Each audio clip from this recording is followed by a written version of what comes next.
din morminte, viață dăruindu-le.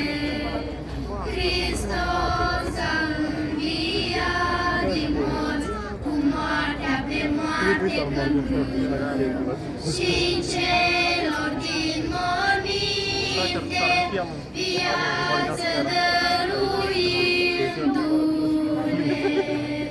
Hristos a înviat din morți, cu moartea pe moarte călcând, și celor din morminte, viață dăruindu-le.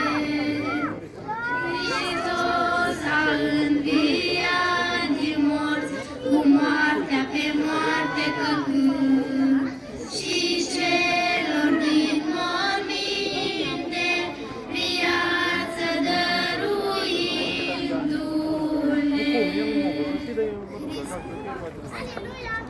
Din mormânt întunecat, azi Hristos a înviat, a înviat.